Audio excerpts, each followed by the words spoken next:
Broadcasting live from the WGBB World Headquarters here in New York. This is the Big Fat Joey Show with your host, Big Fat Joey. Ho, ho, ho. Merry Christmas. What's up, Sin? Big Fat Joey, Big Fat Joey Show. Biggest thing on radio. Merry Christmas, Sin. Merry Christmas, Big Fat Joey. I am checking my list once, checking it twice. I don't know who's naughty and nice. I don't know, but I can't believe Christmas is upon us. Another 5 days. The jolly man be coming down the chimney, giving out his toys to all the girls and boys. Well, I'm sipping on hot cocoa here with marshmallows. It's so yummy. Yes. I've got my standard coffee, but I do have a little eggnog awaiting my arrival at home while we do our Christmas thing this last weekend before the big holiday event.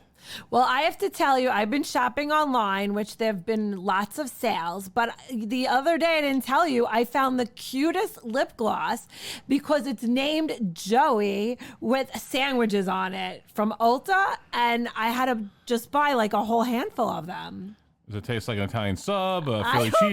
know. What is it? It looked like a sub on the handle, so I had to buy it. And then they had, this is all from Ulta, also eyeshadow palette that's a hamburger. I had to buy it. I like a nice hamburger. I'm a Burger King type of guy. I mean, I haven't had fast food burger in God knows how many years, but if I were to go get one, I do like the Whopper over the Big Mac.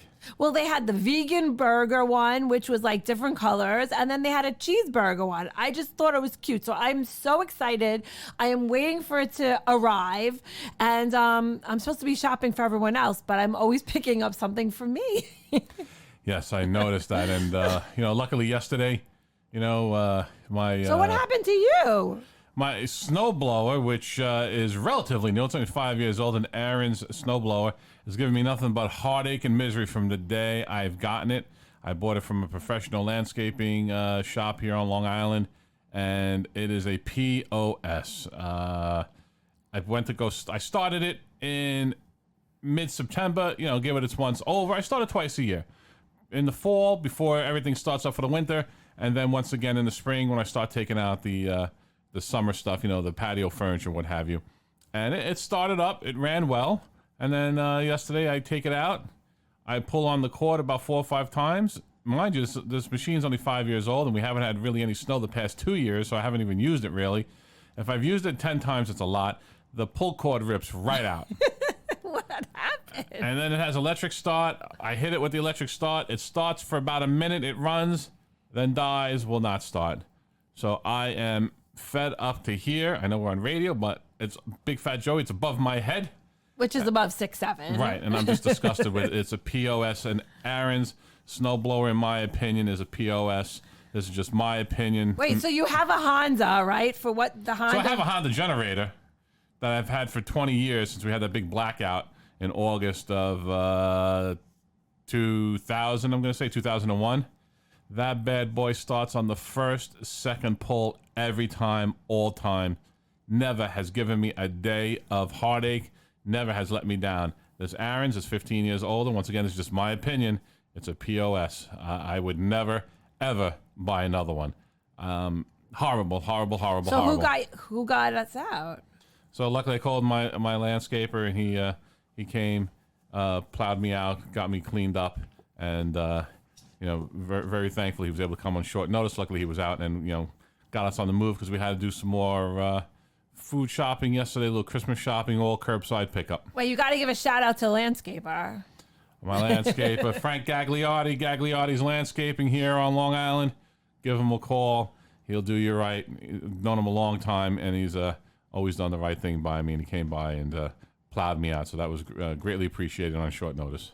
Well, I'm excited today because we're talking sun and fun with a below-decky yachty. Yeah, we have Elizabeth Frankini, also known as Bettabird on Instagram. So she's on the show with us today, giving us more inside scoops of what goes on below deck. And who's she on with this year, Sin?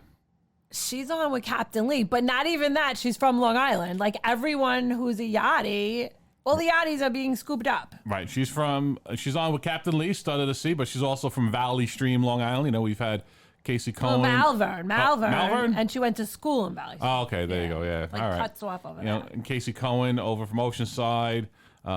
We also had Tana Colin and from Sayville, Tanner from Sayville. Yep. So, Lots. Below Deck is scooping them all up from Long Island. Hey, listen, we live on an island. If you don't know how to boat or yacht or swim or clam or whatever else, do crabbing, you're not a real Long Island if you haven't done any of those things. So that's great. We have her on with us. We also have on award-winning multimedia artist Lisa Sniderman. Lisa has put out an awesome album about self-reflection, self-healing. It's called The Grieving Project. Lisa's got an underlying condition she'll talk about in the interview. And, she went from, being a healthy person running around to being someone who's now somewhat dependent on others. And she's got this chronic illness. So her album is to motivate people and just keep people on the upbeat that, you're not the only one out there who has, an illness or a disability or something that's slowing you up. So we have award winner Lisa Sniderman on with us today. But without any further ado, up next is our interview with Elizabeth Frankini, also known as Bettabird. All right, everyone, let's welcome to the line another Below Deck alum, Elizabeth Frankini, straight from Long Island, New York. Liz, welcome to the Big Fat Joey Show. How are you? Yes, thank you. Oh my gosh, I'm amazing. Hi, Liz. It's Sin. I'm so excited. Hi. Another Long Island girl. Whoop, Are whoop. you guys in Long Island right now? How you doing? Of course, we're from Long Island. How you doing over there? I'm dying. You guys are so refreshing. I've been freaking Florida. It's amazing, but I need my family over we're gonna here. chat all things my Long accent. Island. I can't wait because I miss it. I miss it so much. Well, we have a lot of great questions, and of course, everyone's favorite radio game later on, This or That with Sin. Yes, I'm excited. But let's talk about all things Long Island. I'm so excited. You're gonna have fun. Oh my God. Yes. Let's talk about Malvern So and Valley Stream. Okay. And I remember, and you tell me, the Malvern Bakery is the most yummiest bakery ever. Oh my God. I have chills right now with the freaking rainbow cookies. I'm literally dying right now thinking about rainbow cookies. So good. Taste the rainbow. But Malvern was I'm telling you, Malvern was the amazing town to grow up in because, we were, a half-hour train ride into New York City. Malvern was the quaint, small town that had an independent movie theater. There was no big corporation other than the bank. Mm-hmm. Everything was so, we have our own, we have our own bakery, we have a little deli, we have the movie theater, we have a farm. Malvern has the closest organic farm to New York City and anywhere in Long Island. Right next to the train tracks. Malvern was just such a view. Yes. I would work at that. I worked at that farm. My fairy godmother, my neighbor, my literally family member love of my life. She, her family, they work at that farm, and it's a big deal. It's amazing. Not many people are dedicating their lives to the earth and to making sure that we all can nourish ourselves. It's so anything good. Happen, right? It's so good. And then I also go to Roosevelt Field. How about Roosevelt Field shopping? Roosevelt Field, yes, love Roosevelt Field. Oh my God, anything you need. Yeah. We got a mall 15 minutes away. Just drive to the mall. Got to worry about parking, but not usually that big of a deal. But I love the food court there. I would do a circle for an hour and just get all the free samples from the food court people. Are you kidding me? And then I end up just getting amazing Chinese food. Oh, I love Chinese food. Oh my God. And how about in Valley Stream? I know you went to the high school there. How about Cafe Napoli? Did you ever go there? Oh my gosh, is that in Franklin Square? Yep. Yeah, it's so good. Cafe Ackley? Yes, I love feel it. like I know what you're. Oh my goodness, I love that you know where I went to high school. Like, yeah, like I went to Valley Stream North, Mm-hmm. and yeah, Franklin Square. I mean, it's so funny because I feel like we're densely populated over there. Like, I feel like a lot of people understand what we're talking about. Know exactly what we're talking about. Since father went to Valley Stream South, but that was back in the day. Years ago. 100 years ago. Well, I was in North. Apparently, there was a little bit of a, like, you went to North, you went to South. Yeah, rivalry. Didn't one of the Jersey Shore girls go to, I think she went to South. Okay. One of the Jersey Shore girls. Oh, okay. Another I wonder who that was. I mean, that's another big reality TV show. I'm pretty sure she went to one of those schools, and it's just funny. Well, I want to talk about, because you're on like the hit show, Below Deck. I know, it's insane. What did you do when you got the call? Yes. Like, what did you do? Did you jump up on the bed? Did you like scream? I Like, was what you dying. Well, I kind of I was dying, but it was weird because, you know, for me, it's like I knew I wanted something, and I knew I was gonna get it. And then when I got it, like, yes, I was so happy, so excited. But it was like I knew this, you know, like it was like, okay, like now I got this. All right, next steps, you know, because everything is gonna lead to ultimately what you want. You know, like this wasn't my like biggest goal in life. It's like it's gonna be a stepstone into the next thing. Yes, you know. yes, But absolutely. it's still like the most amazing milestone that I'm so grateful for. And yes, actually, I called my mom. Aww. It was like, I called my mom, and she was the one that was like the most not into me. Aww. Because she loves Bravo, and like she loved the show, and like she's a huge fan. But like her daughter being on it, like it was just another step for her to deal with, and she just like was like, oh my god, It's awesome. But you guys really work. I have to say, it's not that glamorous, dude, I'm right? not even. No, are you kidding me? Like, it is absolutely not glamorous. Like, of course, I mean, I'm watching the show now, and I'm like, oh my god, like we work so hard, you know. And I have my own issues with like the way I'm coming out. Like, looks like I'm like being kind of, you know, like spoiled and oh, you know, like she's being mean to me, like my boss. And I'm telling you though, like it's hard work, you know. Yes, you I guys wasn't work just hard. complaining out of like I work hard, you know. Like it's not the way it looks. Like I know what hard work is. I've done it. Yachting industry is hospitality above and beyond. Now, how did you get into like this whole yachting experience? Well, I met a boyfriend. I met a guy, Englishman, a yachty. Oh, fish and chips. A few years ago.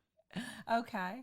Yeah, literally on the beach. It was like, you know, love at first sight kind of thing. On the beach, I was on vacation with my best friend in St. Martin, and then it was just like my whole life just kind of turned upside down when I started thinking of the reality of, oh wow, I can do this. You know, like I'm working in New York City right now.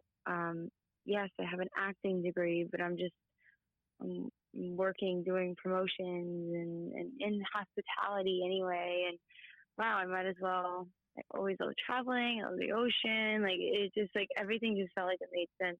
And why not give this career a try? Absolutely. Well, it seems like Below Deck, Long Island is their basically, you know, hooking up fish in a barrel, because yourself, Casey, Colin, Tanner, all these hottie yachties. Long Island is supplying Below Deck with all the crews.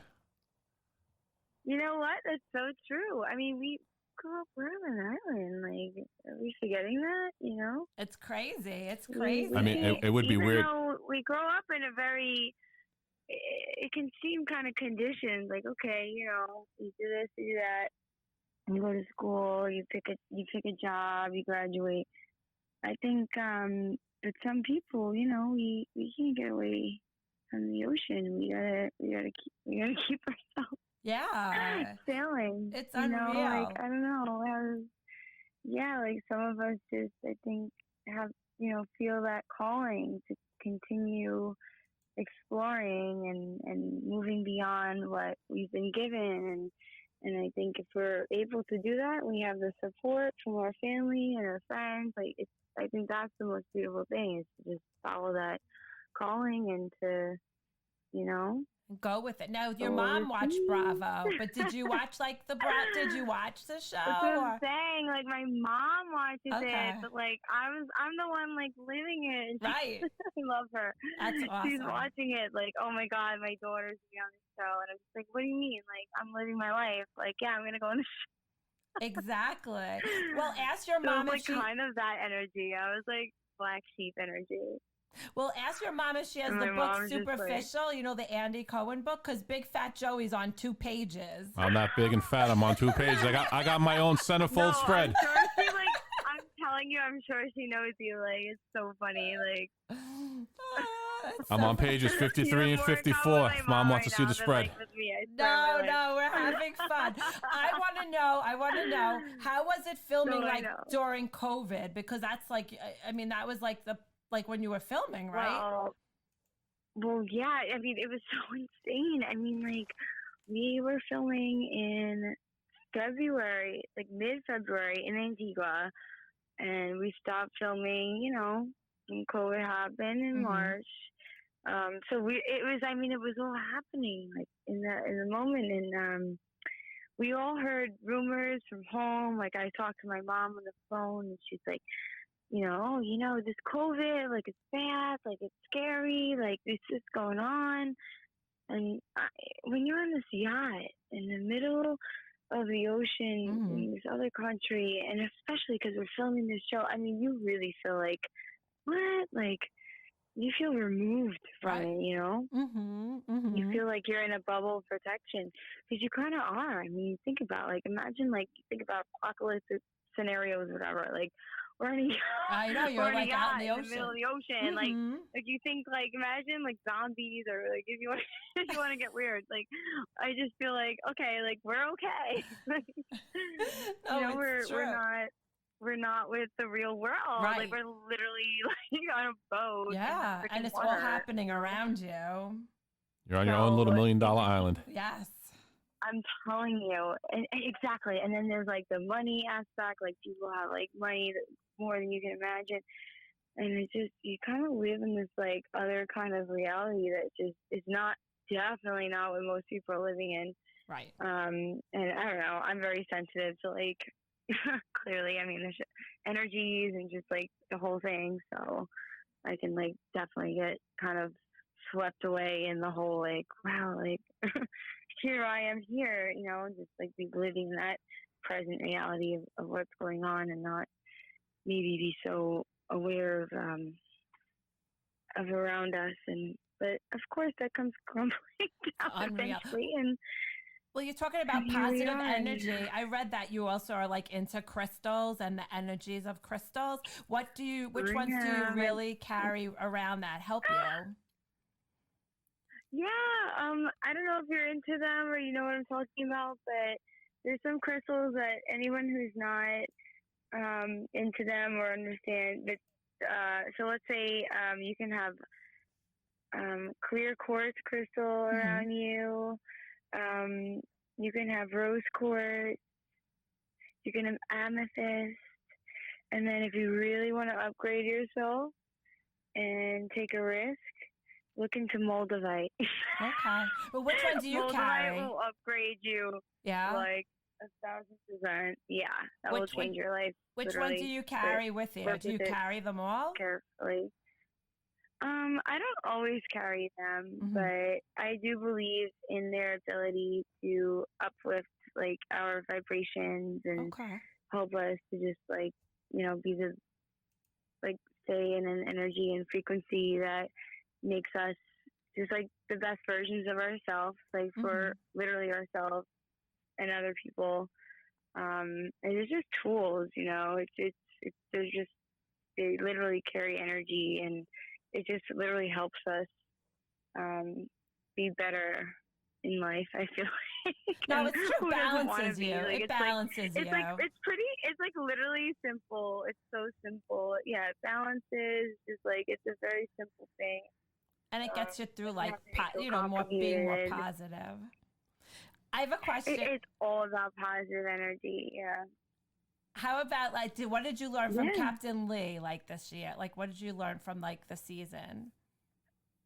So I feel like being on this season, I had a great relationship with Captain Lee. I mean, it was nice to see him. I feel like Captain Lee let loose a lot on this season. Like, he literally had dinner with, like, the guests every night when we had charter. Like, he was not just sitting behind being a captain. Like, he was like putting himself out there and engaging with the guests. Like, we even had dinner with Captain Lee once, which was really nice. And he said that, like, he's never shared a meal with, like, his crew, like, until then.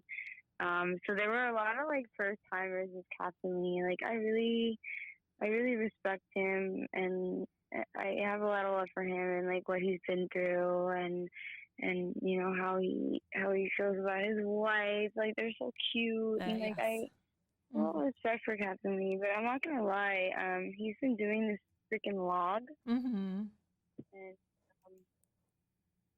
I've been like, I don't know how he feels about me, is what I'm saying. Aw. Now you also, when I was on the show, I thought everything was okay, and then I'm like watching the show play out and reading his log, and I'm like, dude, like, what? Like, wait, what's going on? Like, you not see me? I thought you, yeah. Anyway. I'll just leave that like that. About, like, because you guys are a whole new crew with Captain Lee, and also there was no Kate. Like, how did you deal with that?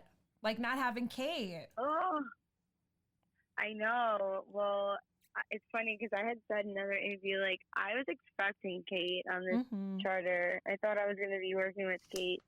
I prepared to work with Kate. I was excited to work with Kate. Yes.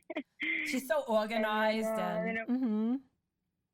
Well, yeah, and I just think, you know, she's really good at her job. She knows what she's doing, and I think that she's, like, fun and funny and understanding, and, like, I just think she's good at her job, but also, like, good at just being very, like, I think she's super down to earth and can, like, talk to her. She's a good leader, you know, like, she can talk to her employees in a way that's, like, very real. I'm from New York, so you know what I mean? Like, you're from Long Island. Exactly. Like, we have just give it to me. Like, tell me how it is. Don't do any of that passive aggressive. Yeah. Like, no games. You know? Exactly. And I felt like Kate was, like, always on that page, you know? No, I agree totally. I agree with you. Like, to say things how it is. Like, you know, some people will be like, oh, like is she a bitch? And I'm like, no, I think she's, like, I actually think she was always just really honest, and yeah, and I appreciate that. I'd rather somebody be mean to my face than, you know, act in a different way and then talk about me to other people or you know, their actions. Out of all the Bravo shows, and including Below Deck and Housewives, is there anyone you'd love to meet that you haven't met yet? Oh, besides Kate? Yes. Besides Kate. Because I'd love to meet Kate. And I think Riley's pretty cool. I'm a little bit of anyone on Bravo that's, like, a little bit of a rebel and a badass. Rebel without a cause. Rebel without a cause. How about your mom? Who does your mom like the love? Rebels. I like the people that tell her how it is, and I don't know. How about your mom? Call them that's what I want to know. My mother? Yeah, who does your mom love? God. Oh my gosh, I have to ask her. She probably wouldn't even tell me. She'd be like, no. Oh my gosh. She'd probably, like, She could probably name like I bet you she could name like 5 people or something right now. But That's so funny. I don't That's even so know. funny. Oh, she would die. She would like die. I swear. This is so much more of her thing, and then I'm just here living it. Oh, no, daughter. she's proud of you, I'm sure. Oh, I hope so. I mean, you know, it's still gonna go on the show, and it's gonna be trust me, it's so funny. People are like, "Oh, these people are boring." I'm like, "Oh, just freaking wait."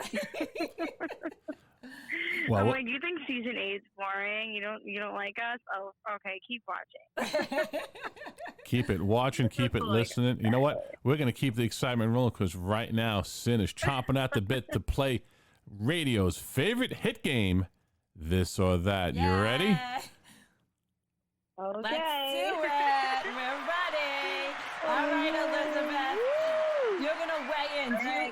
Let's do it. Do you like Jones Beach or Long Beach? Long Beach. How about Roosevelt Field or Walt Whitman? Roosevelt Field. Me too. Top bunk or bottom bunk? Top bunk. Mermaid or unicorn? Mermaid. Yes. Swim with the fishes. Below Pop or Tootsie Geez, what kind Roll of Pop? question was that? How about Below Pop or What kind of Tootsie? pop? Blow Pop or Tootsie Roll Oh, Pop? Tootsie Roll. Yes. Candy cane. Oh, wait, actually, that was, like, hard. But I know, I like both of them. I can't. How about candy Right? cane? Like, oh, my God. Candy cane or holiday cookies? Holiday cookies. So yummy. all, Bad I, as hell. all I Want for Christmas Is You or Santa Baby? Santa Baby. Celebrity crush sex or real life crush sex? Real life, right? And what's your wish for 2021?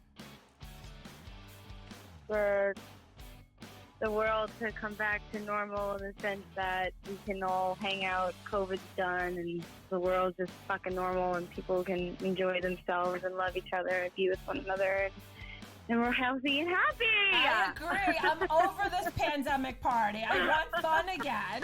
Like, what the heck is anyone else's wish for 2021? That is the wish. Jesus, That right? should be everyone's Ugh. wish. Well, thank you for playing. I just had like- fun.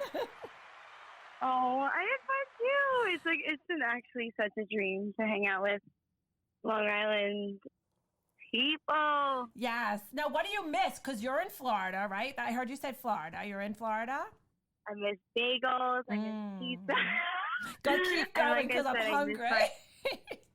I am in Florida, and I'm telling you, I miss my people. I miss that kind of like real ass energy that only New Yorkers have, and like even like Long Island New Yorkers, like I don't know, it's like this type of vibe. It's just so authentic and it's so honest, and like I love that, and I miss that. Like it's raw and it's like, you know, just so real. Like it's not just, it isn't positive all the time. Like, you know, it's real. I don't know how to say it anymore. So I hope everyone understands me. Now, so the when I first thing say that you that, do when you but- come home, is it like, I want bagels, or let's go to the pizza shop? Like, what do you do? Like, Ma, cook me dinner? Like, what do you do? I like hug and kiss my dogs. Aw. What kind of dog do you have? So much. I have 2 West Highland Terriers. Oh, we have a little They're so Yorkie. As a matter of cute. fact, he's in the studio with us right now. He's Their eyeball. brother and sister. Oh, I love that. The Aw. Terriers. He's a little Yorkie. They're so cute. But you have Florida weather. It's sunny. It's warm. Oh, I have the weather, but I have a really nice, beautiful family, and I miss Aw. my family all the time. And I have amazing friends at home. I miss them.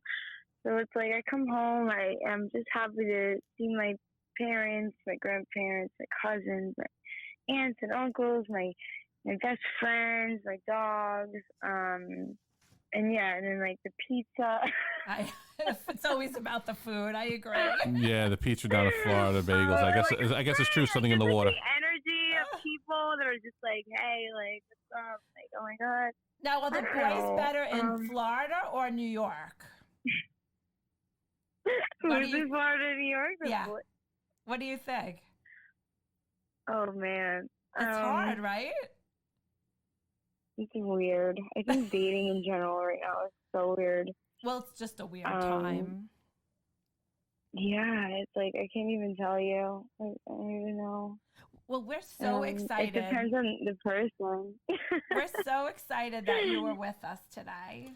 Now, it's always fun having thank you. a Long Islander with us, especially, another yachty from Long Island. I mean, like I said, below deck, they're out scouting on the island here, taking all the Long Islanders, bringing them out to, great parts of the world, having fun, and doing your thing. Entertaining, awesome people.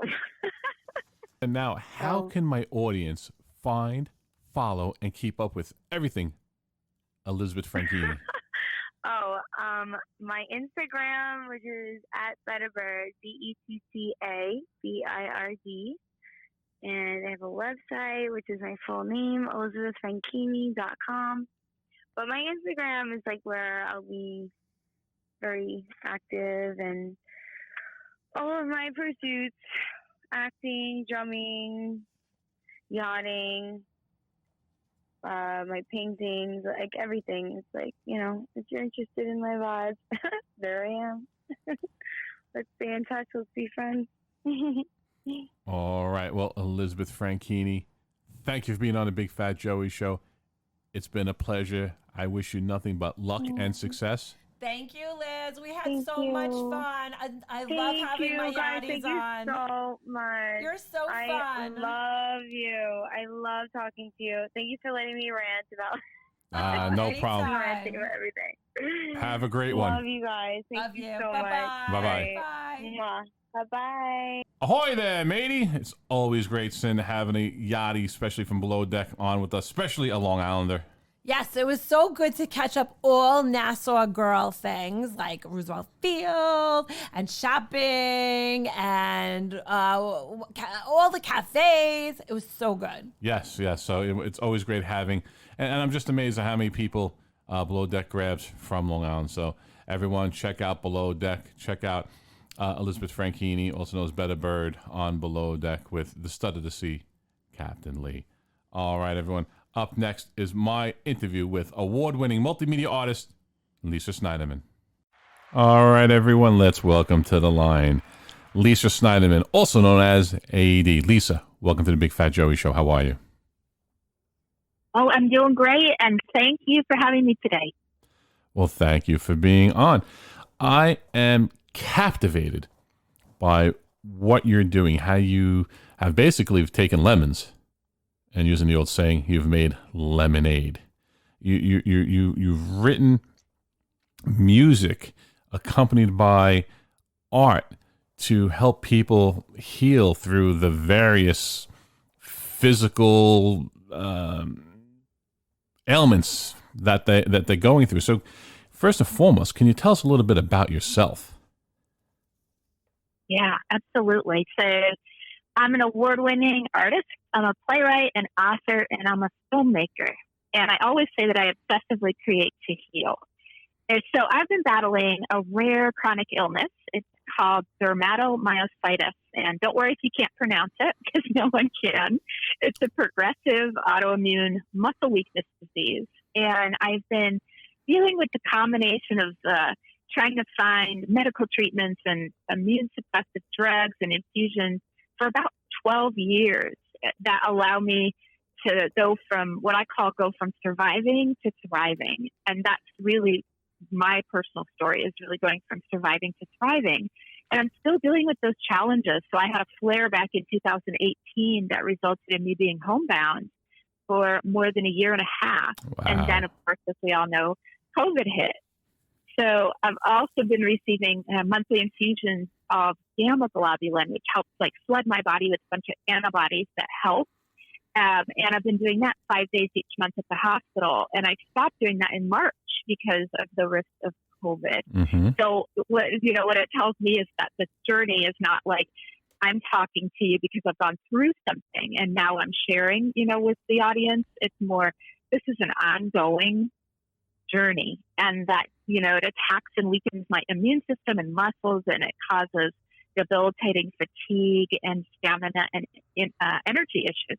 And just incidentally, what's interesting is that the incidence of my disease in the United States is estimated at around 9.6 per million. So 9.6 cases per million people, which I think is really interesting. So it tells you it's a rare disease. And my greatest challenge, I guess the worst of it, was that I had a flare in 2010 when I was hospitalized for nearly a month with complete muscle weakness. And so I wasn't able to move. So just imagine, you're confined to a wheelchair and forced to undergo rehab for many months to relearn the basics, like how to sit and how to stand and how to walk. And since I'm a musician, eventually how to sing and play my instruments again. So it's crazy. We all go through something. And I guess my darkest days when I could no longer move and, my life changed, I went from that complete independence to dependence. And for many months, I required home care, from bathers and physical and occupational therapists, and relied on friends to shuttle me around to hospitals for infusions and all of this. So you can imagine, right, what kind of a toll that is when you're thinking about all the doctor appointments and the infusions and that roller coaster of endless drug cocktails and infections and fatigue. Okay, so I think I'm painting that picture for you of what that physical toll is.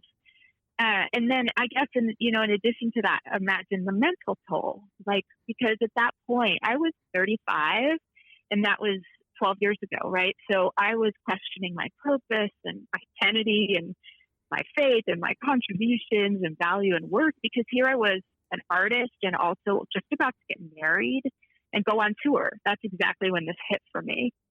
And so it really kind of, made me question who I was once I was no longer able to work, no longer able to, do things for myself. And at that lowest point, kind of coming to terms with the fact that I wasn't in control of my body anymore. So that's why I say my story is kind of one going from surviving to thriving. So this is kind of painting the picture of all the surviving aspects, right? It's the acute stages when you're really just trying to do all you can to get by. And then once that part of it passed, I was able to then turn to something. We all turn to something to cope. And I found for me that creating, since I'm an artist anyway, right, and happy and uplifting songs and albums. And in my case, I turned to fantasy and created fantasy musicals.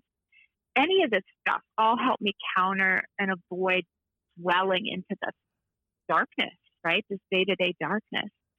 And really what's interesting, Joey, is that I found that creating, and this, you may hear this from other people, but you don't focus on being sick. You don't have to focus on that darkness. I don't know if you experience this yourself, but when you're doing something where you're in your flow place, right, that place where it's like time stops and you're just kind of in the joy, you're in the moment. And in my case, that's writing or playing music or singing or, playing my uke or working on films or, even taking in things. Like when I'm too tired and too sick to do stuff, I still take in music. I listen, or I do something online, taking in art, the virtual museum, for example, at the Louvre.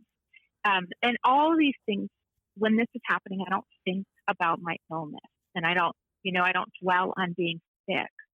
So for me that, creating really gives me that purpose and meaning and, helps me. It reminds me I'm not the illness and that I still have worth and, identity, especially when I could no longer move and lost that independence. That's a lot right there. I don't know. Right. No, I definitely understand. As my audience knows, I was stricken with COVID earlier this year and it knocked me for a loop. For 3-4 weeks, I was basically bedridden and I couldn't fight my way out of a wet paper bag.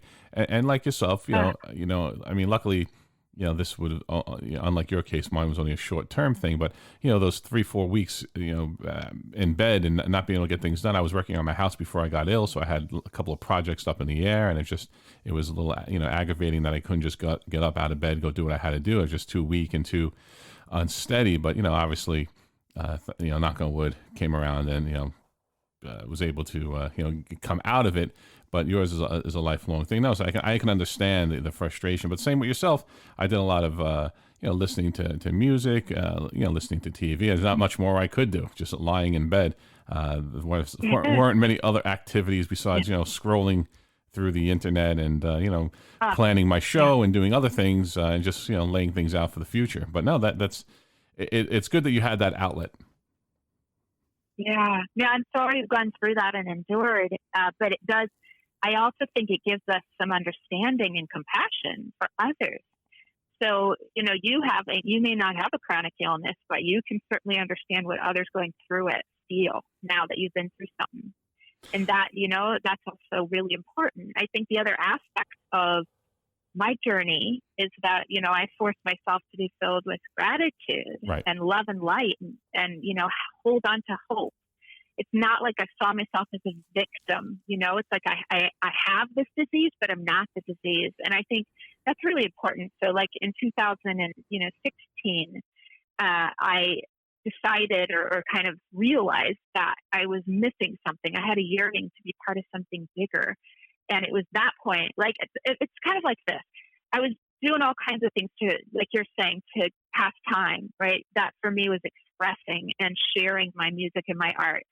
And that was really helpful in its nurturing creativity. But there was this part of me that really felt like I was missing something, that my story is also more than this. And so my other part, of my story is becoming what I call a light in the darkness. And that's offering, support and compassion and inspiration and encouragement to other people, especially those living with chronic illness who need it. And so about, a year after I was in the hospital, I shared my story and performed for an organization that has the same, shares the same disease that I do. And a year later, I was, doing the same thing for the kids who share the same disease that I do. And so it was like this want to give back. But what I also realized is I didn't process my illness. I was hiding behind my artist persona. It was really easy to get lost in all of that. And it was sort of like, okay, here's my musicals, here's my art, and then here's my illness. And they're totally separate. But in 2016, I said, I need to do this. I need to share my story. And so I wrote and published my memoir that's called A Light in the Darkness, Transcending Chronic Illness Through the Power of Art and Attitude. And it chronicles my own journey battling and living with my disease, dermatomyositis, and using creativity to heal. And what it is it's really like an inspirational story of the healing power of music and creativity, following your dreams and finding your true purpose. And it answers that central question, what do you do when you're struggling with illness and disability that doesn't go away? And the reason I'm sharing this is because this is sort of my first foray into combining my journey with illness into my art. And so what's really interesting is, that process is like me processing my journey. But what it didn't do is that I recognized even after 12 years that I've been living with this illness, but I forgot to grieve. And that's a big deal because, it's like I created songs and albums and musicals and my memoir. And I'll talk also about something that I just did over the last years. I created a summit to help people thrive with chronic illness. And through all of this, I just never remembered or, didn't realize I needed to grieve. So imagine it's like going from, diagnosis and then going straight to the management and practices, which for me was like, obsessive creativity. But by not grieving, I think about all these things that I wasn't able to do. So, here's an example. At one of my infusions, I shared a video, and it was my story, and it's an animated video, and it shares my struggle with illness and disability with a nurse. And she was so moved by this that she said, through sharing my video and song, I can help other patients get in touch with their own feelings around illness that they might not be able to access or be aware of. And that really stuck with me. And it made me realize I want to do more of that, is to help people process loss and transformations and help them thrive. So I saw this opportunity, through music to help other people heal, and also give myself a chance to heal. And that's the project that I've been working on most recently, called the Grieving Project. And we'll talk about that a little bit later. But in this process, I want to say that I was so focused on all the ways that I could help my physical body heal. So, it makes sense in some ways, right? My disease is one of mobility and lack of stamina and muscle weakness. And all these things that the doctors are offering are physical in nature. They give you pills to help your body. Right. They give you physical therapy to help you, and rehabilitation, to help your physical body. And the reason I think that's interesting is that I didn't prioritize or think about those other elements of, our cells. If you think of our bodies as 4 quadrants, we're mental, we're physical, we're emotional, and we're spiritual. And so, it was one of those things where it was a big process of identifying what wellness meant to me, and realizing that by only focusing on the physical body, that's not going to make my physical body heal. You have to, nurture all these things, the spiritual, the emotional, the mental. And so that was just one piece of the wellness pie. I guess that's sort of one of my lessons learned, is that by just focusing on the physical, I wasn't going to be able to heal myself.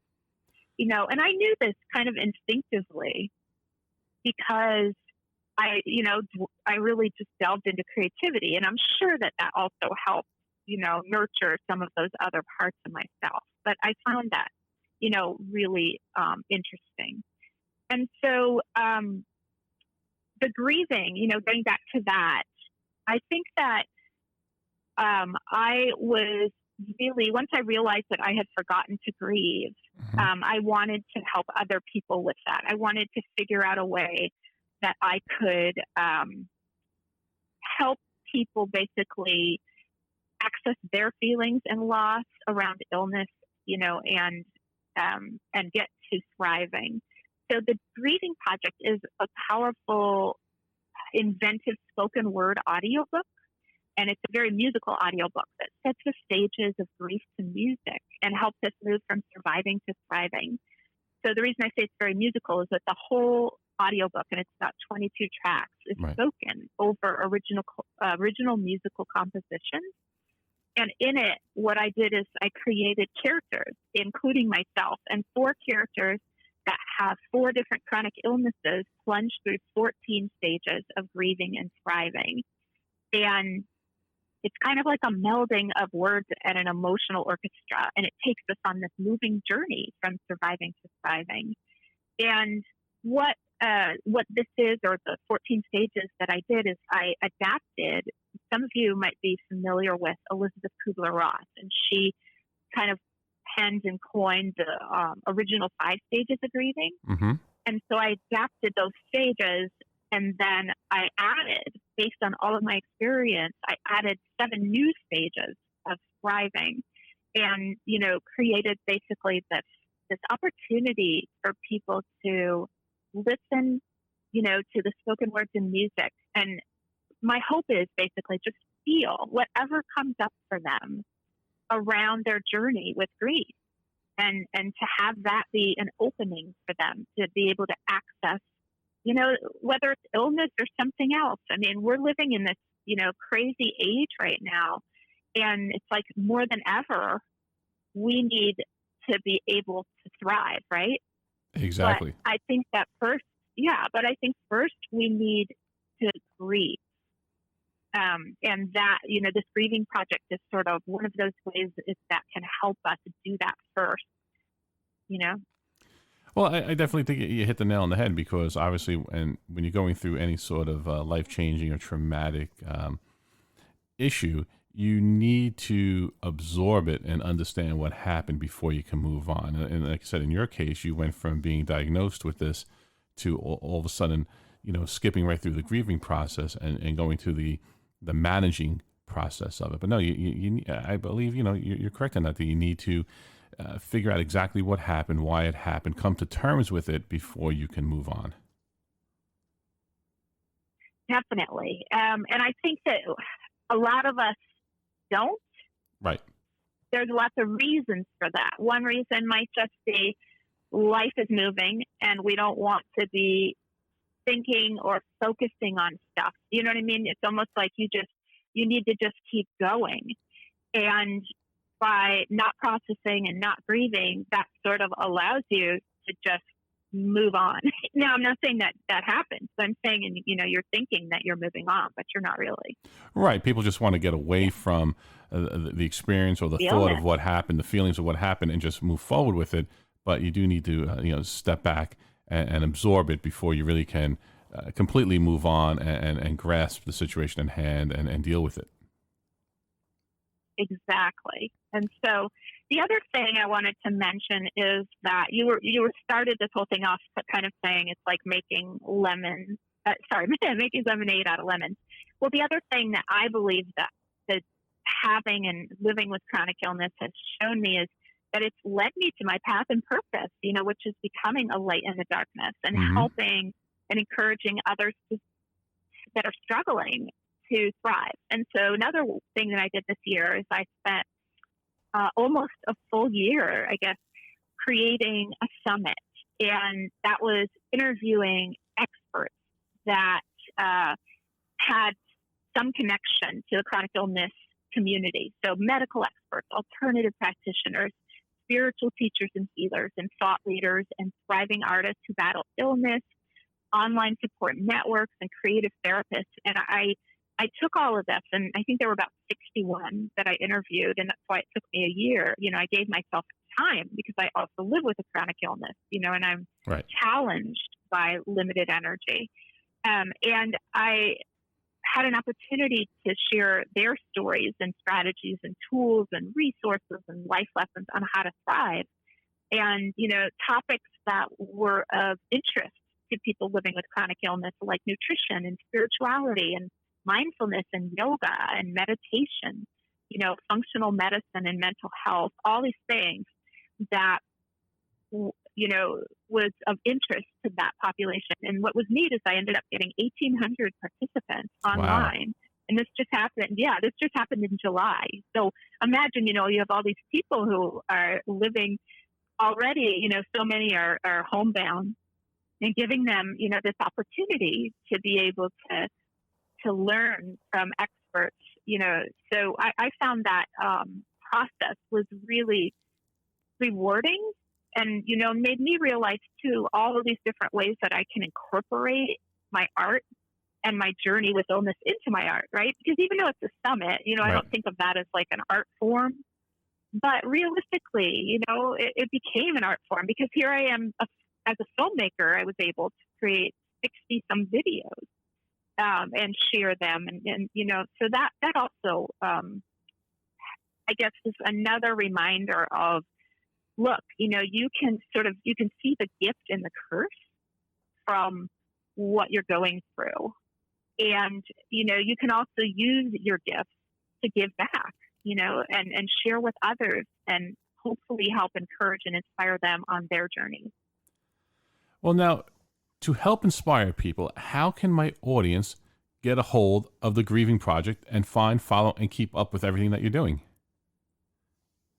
I would be happy to share that. So you can check out the Grieving Project. There's several ways. I have a project page where you can hear samples of the audiobook and then learn all about the project and all what's behind it. And you can do that at alightinthedarkness.info/the Grieving Project. And there's dashes between the Grieving and Project. So I believe you'll have a link. But in general, you can go to my website, alightinthedarkness.info, and look for the Grieving Project, and that will give you one way. You can also find it. It's available from lots of retail distributors, digital retailers like Amazon and Audible, and Apple Music, as well as audiobooks.com, Kobo, Google Play, Overdrive, basically where a lot of audiobooks are found. You can find it that way. And I also want to mention that I am donating 50% of all proceeds from the sale of the Grieving Project to an organization that has a lot of meaning to me. It's the Myositis Support and Understanding. It's MSU. And they're a patient-centered, all-volunteer 501c3, and they empower the myositis community, which is the disease that I have, as I was sharing, through education and support and awareness. And so that's a big deal to me. And we're also trying to reach hospitals and healthcare organizations and, folks basically who might really benefit from the messages and, listening to the audiobook. So that's something that's an effort, that we're doing with MSU. Lisa, I appreciate you being on the Big Fat Joey Show. I wish you nothing but luck, success, and good health and everything that you do. And we'll speak again. Thank you, Joey. And just a reminder, keep shining and don't forget to grieve. All right, Lisa. Well, appreciate you being on. We'll speak soon. Have yourself a great day. Wow, Sin. Lisa has been going through a lot. And, I love people like her who, I use the saying a lot, when life hands you lemons, you make lemonade. And she's definitely made herself a big batch of lemonade to overcome all the things that have been thrown at her. What an inspiration for everyone. Definitely what an inspiration. Make sure you pick up her music over on Amazon and check it out. And when we get out of here this afternoon, I'm already rushing today. We got a million other things to do. We're going to be listening to a sample of Tell Me What to Eat. All right, Sin. Well, look at that. Tick tock, tick tock. We are an hour closer to Christmas. Well, an hour closer to Christmas, but closer to the new year. Yeah, 2021. We got to get rid of that 2020. It just doesn't stop. No, it just doesn't stop. Hopefully my snow blowing ordeal is the last ordeal, because I don't know if we mentioned it or talked earlier in this year. Our central AC went, which then included getting a whole new HVAC system for the house. It was just every time we turn around, and I did a new kitchen because every time I turned around. But you know what? That's nothing. We got to get through this COVID, and everyone's going to have health and happiness for the 2021. 2021. Yes. All right, everyone. So on our way out, we're going to be listening to Tell Me What to Eat by award-winning multimedia artist Lisa Sniderman. But this is Big Fat Joey. Big Fat Joey Show. Biggest thing on radio. Reminding everyone to make every sandwich count. Peace. So I think I'm paleo, but with rice and potatoes and red wine and chocolate. There's paleo and keto, anti-inflammatory, AIP, Mediterranean, vegetarian, Candida Whole 30, gluten-free. And some say eat more fat, and some say eat more meat. So how come it's impossible to know just what to eat? If I want to cut out carbs, keto is a fit for me. If I want to heal my gut, I should sure try AIP. But if I can't eat cheese or wheat, maybe paleo's the key. So why is it so friggin' hard to find something to eat? Too many choices, too many decisions.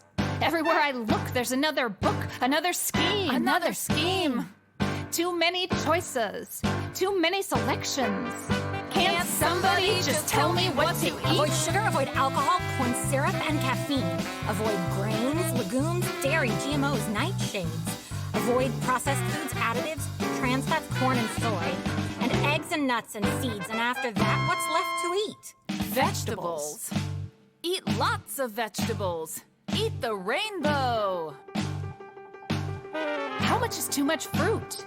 What if I can't stand fish? So is there a diet just for people with MS? According to this, I'm a lacto-ovo-vegetarian. Maybe I should go vegan. So what do they call someone who is gluten, dairy, sugar, meat-free, but eats fish? High maintenance. Too many choices. Too many decisions. Every Everywhere I look, there's another book, another scheme. Another scheme.